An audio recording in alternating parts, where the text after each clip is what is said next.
Presentada por Farmacias Arrocha, algo nuevo para ti. Y a esta hora tenemos que hablar de un tema difícil del que muchas veces no queremos hablar, pero las noticias internacionales y las redes sociales se han estremecido con la fotografía de una familia que llora desconsolada por la muerte de su hijo de 12 años, muerto por suicidio, luego de sufrir durante un año bullying por parte de un compañero de clases. Es el caso de Drake Hartman, que en Estados Unidos, según han dicho sus padres, terminó con su vida después de un año de acoso por parte de compañeros en la escuela. Los padres devastados decidieron compartir las imágenes y compartir la historia y contaron que estuvieron en contacto con la escuela tratando de resolver el problema, pero que tuvo este desenlace fatal. Esto nos lleva a tener que hablar del bullying, a tener que hablar del acoso escolar. Esta mañana está con nosotros Dafne Macías, ella es de la Fundación Relaciones Sanas y precisamente está a cargo del programa escolar. Dafne, gracias por acompañarnos en Radio Panamá. Y a veces vemos esto del bullying como algo lejano, algo de los Estados Unidos, algo que pasa en otros países, pero lamentablemente ocurre también en Panamá. ¿Cuál es la experiencia que ustedes han tenido sobre este tema? Buenos días. Buenos días, gracias por invitarnos en este espacio para hablar un poco sobre esta lamentable situación, pero que como bien lo dices, es una realidad y en Panamá sucede. En las escuelas de nuestro Panamá tenemos casos donde hay acoso escolar. Entonces es importante que tomemos conciencia de que esto no es una relación, como tú bien dices, una situación lejana, es algo que pasa en nuestras aulas de clase, en nuestros centros educativos y que es importante que toda la comunidad, maestros, administrativos, estudiantes, pero también la sociedad sepa qué podemos hacer nosotros para mediar esta situación. ¿Qué es el acoso escolar? Porque todos hemos pasado por escuelas, unas más agresivas que otras, en donde nos ponían sobrenombres, en donde nos hacían maldades, unos más que otros, pero antes tal vez no se tenía calificado como tal. ¿Cómo se describe el acoso escolar hoy en día? Y que es la parte más como, o sea, que llama la atención, porque la gente lo tiende a comparar con, oye, pero es que hay bromas y entonces, ¿qué es lo que hace la diferencia entre hacer bromas o una conducta de acoso? Pero para definir el bullying tenemos que tener en cuenta tres aspectos. Primero, que el acoso escolar o el bullying es toda conducta agresiva, que se dé en forma de bromas o no, y que se dé hacia una persona o un grupo de personas y que cumpla tres características. Uno, que se dé entre pares, es decir, que se dé entre niños o niñas, chicos o chicas, adolescentes de más o menos las mismas edades, ¿no? Lo número dos es que es una situación que es frecuente y repetitiva y que dura, es estable durante el tiempo. No es que es una situación que se dio aislada, que sigue siendo un acto de violencia, pero si no cumple con los parámetros de que es repetitivo, de que es duradera en el tiempo, no pudiésemos hablar de acoso escolar como tal, sino de una situación de violencia específica. Y lo más importante es que esta situación cause algún tipo de dolor físico o emocional en la persona que lo está experimentando. Esos serían los componentes que tenemos que tener en cuenta para enmarcar lo que es precisamente el acoso escolar. Y no necesariamente los que son víctimas del acoso o del bullying lo comunican, lo dicen. Y ese es parte del problema, ¿verdad? Claro, y la gente dice, pero entonces, ¿por qué no lo habló? ¿Por qué no lo dijo? Y hay muchas situaciones que pueden llevar a estas situaciones, ¿no? Primero, que los adultos o las personas responsables alrededor de este niño no le den la importancia o el valor a lo que a lo mejor en algún momento el niño quiso comunicar. Por otro lado está la parte del adulto responsable, ya sea familia, padres o los mismos administrativos o docentes en los colegios, que estén anuentes y observen las situaciones que se están dando. Sabemos, y los que hemos trabajado en escuela, que no podemos tener 1000 ojos alrededor y hay ciertas situaciones que se pueden escapar, pero esta no puede ser la norma. Entonces sí implica mucho de que el docente y los administrativos estén muy afinados con cómo poder diferenciar cuando una situación se da o no, y nunca quitarle o restarle valor a lo que algún chico comunique, por más insignificante que nos pueda parecer. Y que a veces los adultos, sin querer, y lo voy a poner entre comillas, en vez de corregir, propiciamos algunas burlas o algunas situaciones que pueden rayar en el bullying, ¿no? Correcto. En muchos casos sucede como que hay comentarios o frases que se dicen como, pero no te dejes, o tienes que responder para atrás, o eso es una tontería, eso es una broma, no te dejes molestar por eso. Entonces perpetuamos el estigma de que esto es una situación normal, esperada en la edad escolar que se tiene que dar, y mantenemos el patrón de conductas agresivas de ambas vías, y eso es lo que tenemos que trabajar. ¿Cuáles son esas señales de alarma que los padres de familia tenemos que estar pendientes? Esas señales, porque a veces al niño o a la niña le cuesta verbalizar que está siendo víctima de bullying. Entonces, ¿a qué le tenemos que prestar atención? Hay múltiples situaciones que se pueden dar. Dentro de las más comunes y que a lo mejor se dan en los niños más pequeños, que quizás se les hace más difícil verbalizar o poner en palabras lo que están sintiendo, podemos ver algunas conductas como empieza a decir que no quiere ir a la escuela, o empieza a, entre comillas, inventar o a manifestar que tiene algún dolor de estómago o le duele la cabeza con la intención de no ir al colegio. Entonces, si vemos que este tipo de situaciones de alguna u otra manera son cada vez más frecuentes o más repetitivas, habría que hacer un espacio y poderle preguntar si realmente es un tema de algún malestar o hay algo más allá que a lo mejor le genera esta ansiedad o este miedo, este temor de retornar al colegio.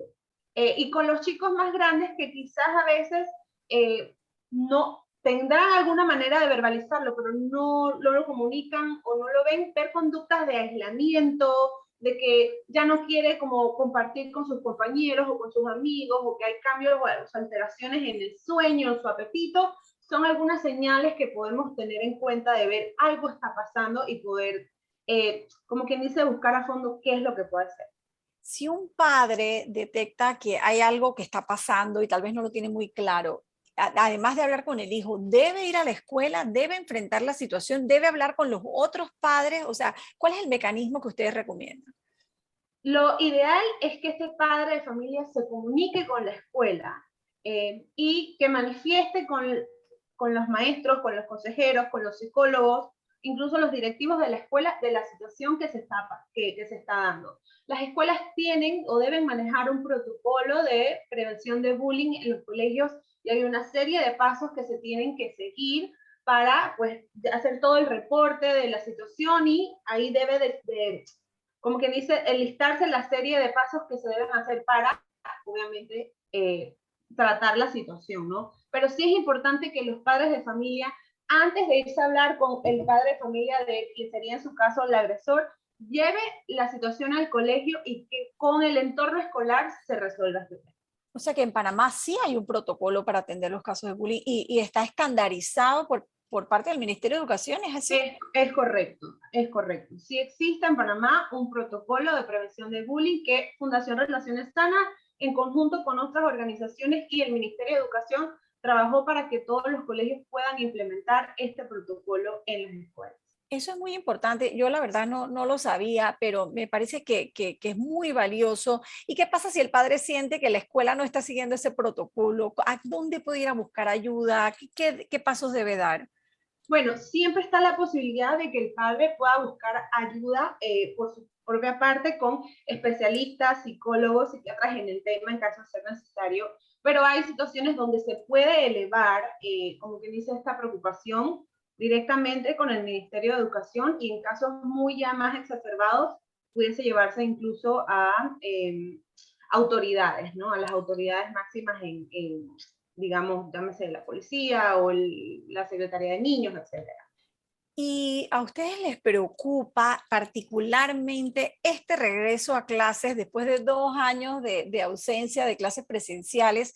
Este tema del acoso y del bullying puede empeorar, se lo digo porque en 2 años pasan muchas cosas, habrá el que creció, el que no creció, el que engordó, el que adelgazó, tantas cosas, y a veces ese tema físico es la principal causa de bullying, ¿no?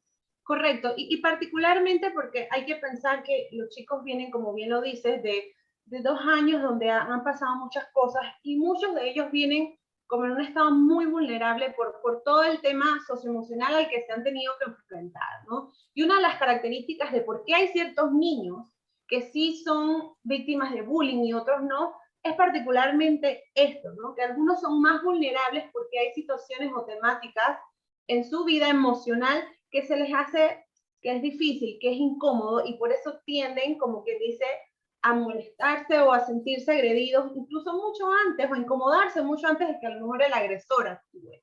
Entonces, esto es particularmente importante porque muchos de estos chicos ya vienen con alguna situación particular en el aspecto socioemocional que los puede hacer todavía mucho más vulnerables a estas situaciones de acoso escolar, ¿no?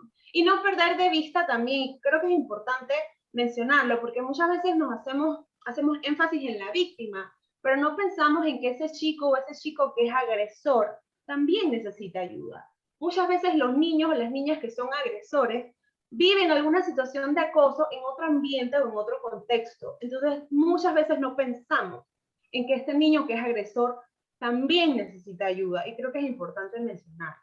Y que a veces esa agresividad precisamente es eso, no es una forma de llamar la atención o es canalizando tal vez algo que está viviendo en su hogar. ¿Cuál es el manejo que se le debe dar profesionalmente hablando a quien ejerce el acoso, al que hace el bullying? A la víctima es el mismo tratamiento que llevaría en este caso a la víctima. Igual el niño debería recibir atención psicológica, atención terapéutica, perdón, porque al igual que el niño que es víctima, también tiene ciertas situaciones donde no puede manejar su agresión, no puede manejar su ira o llama la atención con conductas negativas porque a lo mejor en su entorno familiar o en algún otro entorno también tiene algunas deficiencias, ¿no? O Yo carencias. creo que su consejo es importante porque a veces decimos, no, bueno, a él hay que sancionarlo, hay que expulsarlo, hay que suspenderlo y sobre reaccionamos y tal vez estamos agravando la situación de ese agresor, ¿no? Es correcto, es correcto. ¿Estamos preparados para manejar eso? Lo ideal es que sí, y por eso existen programas como el de Vida Escolar Sana de la Fundación, donde precisamente a lo largo del año estemos sobre todo al inicio del año escolar, iniciamos todo este tema de campañas de prevención del acoso escolar, de capacitaciones a las distintas escuelas en los protocolos de bullying, en talleres para maestros, para padres de familia, que en final la comunidad educativa y también la sociedad se puedan involucrar en estos temas. ¿Qué consejos le da usted a los padres que ahora ya están en los preparativos del año escolar, pero normalmente pensamos en el uniforme, los zapatos, los útiles escolares, los libros y no en la parte psicológica que envuelve este regreso a clases tan particular? ¿Qué consejos les da? Mi consejo es que así como preparamos esa mochila con útiles, con libros, con cuadernos, con el uniforme bien planchado y bien limpiecito, preparemos también esa mochila emocional de los niños, ¿no? De poderles hablar de la importancia de ser empáticos, de la importancia de poder comunicar cuando una situación es incómoda, cuando algo no nos hace sentir bien y de que busquen siempre que una figura importante tanto en la escuela como en su hogar o en algún contexto en el que ellos estén, con quien ellos sientan que pueden hablarles o buscar ayuda cuando se sientan que estén en peligro o alguna situación les sea incómoda para ellos. Alguien decía ayer en redes sociales, ahora no recuerdo quién es, así que no me voy a poder citar, pero decía, siente a su hijo y dígale que no haga referencia a temas físicos, a temas económicos, familiares, que si el zapato está gastado, que si el uniforme le queda un poquito grande o un poquito chico. Denos así como algunos ejemplos muy prácticos de cosas que a usted le ha tocado ver que se pueden dar y que tenemos los padres que hacer un esfuerzo por transmitirle ese mensaje a los hijos. Claro, muchas cosas como hablar de cómo se ve un niño o una niña físicamente, de si tiene o no tiene algún útil escolar o alguna mochila de alguna marca reconocida o no, de si este niño o esta niña en el tiempo de vacaciones o de tiempo de recreación hizo un viaje, no hizo un viaje, estuvo en su casa, ese temas que a veces parecen tontos o sin importancia, sí ejercen una presión en los niños, ¿no? Sobre todo sobre el tema de el físico, el tema de algún poder adquisitivo económico mayor que otro, que no importa en qué, digamos, estratos socioeconómicos se encuentren estos chicos, siempre hay comentarios como de ese tipo, y que los adultos somos quienes debemos modelar estas conductas para que los niños vayan aprendiendo que este tipo de cosas no es buena hacerlas, ¿no? Dafne, aproveche esta oportunidad también para contarnos el trabajo que realiza la Fundación Relaciones Sanas en las escuelas del país. ¿A qué escuelas están llegando? ¿A qué cantidad de educadores han llegado? Si están también en el interior. Cuéntenos un poco más de eso. Bueno, una de las metas o proyectos para este 2022 y los años venideros a la Fundación es poder llevar y ampliar nuestro alcance a escuelas en el interior del país. En estos momentos, el programa de vida escolar sana, que es parte de la Fundación, planea, en conjunto con el MEDUCA, hacer una capacitación a todos los gabinetes psicopedagógicos del país en distintos temas de autocuidado, de la importancia del autocuidado para los docentes o para los especialistas que trabajan en las escuelas, que después de estos 2 años de pandemia también es importante como poder abordar estas situaciones. Pero sí, el programa de fundación, la fundación como tal, tiene muchos programas que trabajan en distintas temáticas de salud mental para poder abarcar y llegar a la población panameña, no solamente en el área de la ciudad, sino también pues, en el interior del país. ¿Cómo hacen los oyentes para ponerse en contacto con la Fundación Relaciones Sanas? Bueno, una manera muy fácil es que nos puedan seguir en nuestro Instagram, a Fundación Relaciones Sanas. Ahí hay información valiosa y contenido valioso todo el tiempo sobre distintas temáticas de salud mental. Y ahí en el Instagram estarán pues nuestros números de contacto para pues cualquier ayuda o referencia que necesiten de nuestra parte.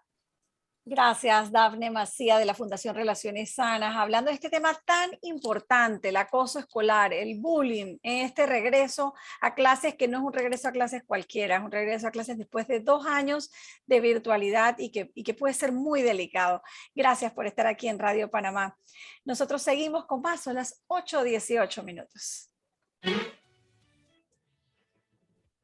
Entrevista de actualidad, Panamá Hoy.